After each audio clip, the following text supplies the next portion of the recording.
और गठन हुआ मारवाड़ हितकारिणी सभा, तो 5 साल वाले के अंदर ही हुआ करता था इनके सारे काम, तो अपने कोटा पढ़ लेते हैं। इसमें थोड़ी बातें भी है।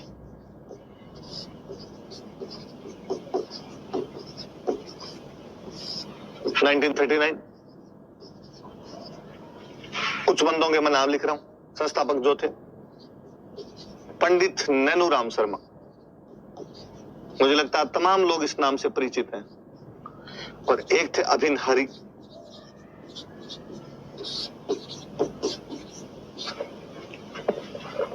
पंडित नैनूराम शर्मा जो कि राजस्थान सेवा संघ के सदस्य हुआ करते थे, बूंदी किसान आंदोलन या बरड़ किसान आंदोलन के भी एक मुख्य नेता थे। हमने पढ़ा कि ये बाद में हाड़ौती प्रजामंडल की स्थापना भी पंडित नैनूराम शर्मा ने की थी। मैंने बताया कि अखिल भारतीय देशी राज्य लोक परिषद में भी एक सदस्य के रूप में पंडित नैनूराम शर्मा को लिया गया था। और अब हम पढ़ रहे हैं कि कोटा प्रजामंडल की स्थापना भी पंडित नैनूराम शर्मा ही कर रहे हैं। थानेदार हुआ करते थे पुलिस के अंदर, बाद में नौकरी छोड़ दी थी और नौकरी छोड़ के आंदोलनों की राह पकड़ ली थी, तो ये अपने पंडित नैनूराम शर्मा थे जो बाद में आंदोलनों की तरफ मुड़ के आ गए थे। अभिन हरि जो थे ये 12 में अपने एक जगह पड़ती है मांगरोल, वहां मांगरोल के रहने वाले थे। तो कहा कि भाई अधिवेशन कहां बुलाया जाए, तो इन्होंने कहा भाई अपने तो यहां पे बुला लो, मांगरोल के अंदर बुला लो। तो जो प्रथम अधिवेशन था वो मांगरोल में बुलाया गया।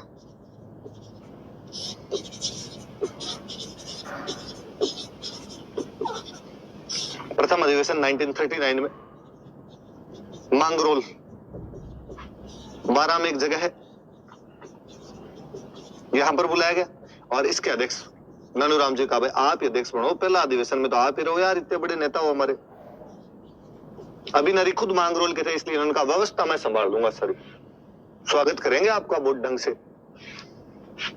सेठ मोतीलाल हुआ करते थे जिनको इस अधिवेशन का स्वागत अध्यक्ष बनाया गया था कि साहब स्वागत कौन करेगा। सेठ जी को कहा सेठ जी आपको बाहरों फूल बरसाओ टाइप की फीलिंग दिलवानी है जो भी लोग यहां पर आएंगे। सेठ मोतीलाल को यहां पे स्वागत अध्यक्ष बनाया गया। झटका लगा बाद में, थोड़े दिनों बाद में पंडित नैनूराम शर्मा एक दिन अपने घर के बाहर सो रहे थे और कहते हैं कुछ अज्ञात लोगों ने उनकी हत्या कर दी थी। कौन थे कौन नहीं थे पर उनका मर्डर हो गया था पंडित नैनूराम शर्मा। बाद में पूरा का पूरा भार अभिन हरि पर ही आ गया था। इसका जो द्वितीय अधिवेशन था कोटा में ही हुआ। सेकंड सेशन जो था वो 1940 में कोटा में हुआ और इस बार अध्यक्ष इसके अभिन हरि बने। याद रखने वाली बात यह कि इसमें भाग लेने के लिए विजय सिंह पथिक आए थे। कई सालों बाद एंट्री ये बंदेगी, वरना राजस्थान में इतने कोई नाम उनके दिखाई दे नहीं रहे। विजय सिंह पथिक ने भी इसमें भाग लिया था। 2 बातें याद रखना। पहला अधिवेशन 1939 में मांगरोल में हुआ, पंडित नैनूराम शर्मा अध्यक्ष थे। सेठ मोतीलाल को स्वागत की जिम्मेदारी दी गई थी, वेलकम की जिम्मेदारी। सेकंड सेशन 1940 में कोटा के अंदर ही हुआ। अभिन हरि इसके अध्यक्ष थे और भाग लेने के लिए विजय सिंह पथिक भी इसके अंदर आए थे। फिर इसमें सबसे ज्यादा याद रखने वाली बात 1942 में भारत छोड़ो आंदोलन, क्विट इंडिया मूवमेंट। 1942 में गांधी जी का भारत छोड़ो आंदोलन हुआ। कोटा के अंदर भी प्रजामंडल ने बढ़ चढ़कर भाग लिया। और क्या बढ़ चढ़कर भाग लिया, मोतीलाल जी की अध्यक्षता में, मोतीलाल जी के नेतृत्व में, इनकी लीडरशिप में प्रजामंडल ने कोटा पर कब्जा कर लिया था। प्रजामंडल कोटा के सिटी एडमिनिस्ट्रेशन पे कब्जा कर लेता है, नगर प्रशासन पर कब्जा कर लेता है।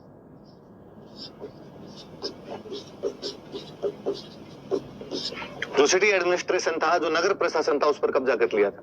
मैं इस बात को यूं दोहराना चाहूंगा कि कोटा की जनता ने कोटा के एडमिनिस्ट्रेशन पर 2 बार कब्जा कर लिया था। ऐसा पहली बार हुआ था 1857 की क्रांति में, जब वकील जयदयाल और मेहराब खान के नेतृत्व में कोटा की जनता कोटा के महाराव को नजरबंद करके पूरे कोटा पर कब्जा कर लेती।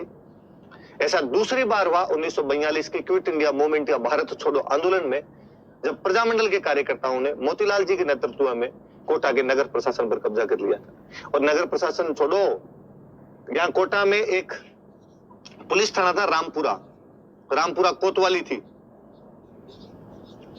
इस रामपुरा कोतवाली पे लड़कियों ने कब्जा कर लिया था। कॉलेज की लड़कियां थी, उन्होंने इस पर कब्जा कर लेती हो, तो कॉलेज छात्राओं ने। तो ये भी एक बड़ी बात है कि साहब कॉलेज के स्टूडेंट्स ने और रामपुरा कोतवाली पर कब्जा कर लिया था।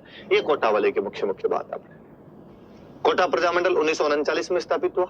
इससे पहले ये 1934 में हाड़ौती प्रजामंडल के रूप में स्थापित हो चुका था, लेकिन निष्क्रिय रहा, इनएक्टिव रहा। अतः 1939 में पंडित नैनूराम शर्मा द्वारा इसका पुनर्गठन किया गया, जिनका साथ मांगरोल के अभिन हरि ने दिया। इसका पहला अधिवेशन 1939 में मांगरोल में ही पंडित नैनूराम शर्मा की अध्यक्षता में किया गया, जिसके स्वागत की जिम्मेदारी सेठ मोतीलाल जी के पास में थी। इसका दूसरा अधिवेशन 1940 में कोटा में अभिन हरि के नेतृत्व में किया गया, जिसमें विजय सिंह जी पथिक ने भी भाग लिया। भारत छोड़ो आंदोलन के दौरान प्रजामंडल के कार्यकर्ता मोतीलाल जी के नेतृत्व में कोटा के सिटी एडमिनिस्ट्रेशन पर कब्जा कर लेते हैं। यहां तक कि कॉलेज स्टूडेंट्स रामपुरा कोतवाली पे रामपुरा पुलिस स्टेशन पर कब्जा कर लेती है। ये बात भी याद रहे कि पंडित नैनूराम शर्मा जो थे वो पहले थानेदार की नौकरी करते थे, नौकरी छोड़ के इधर आए थे। कालांतर में दिन घर के बाहर सो रहे थे, अज्ञात लोगों ने उनका मर्डर कर दिया था, हत्या हो गई थी।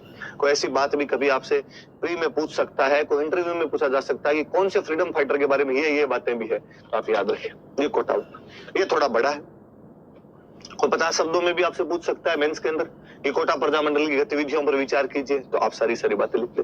बाकी जैसे करौली वाले थे वो छोटे छोटे, उनमें कोई बातें नहीं। आगे वाले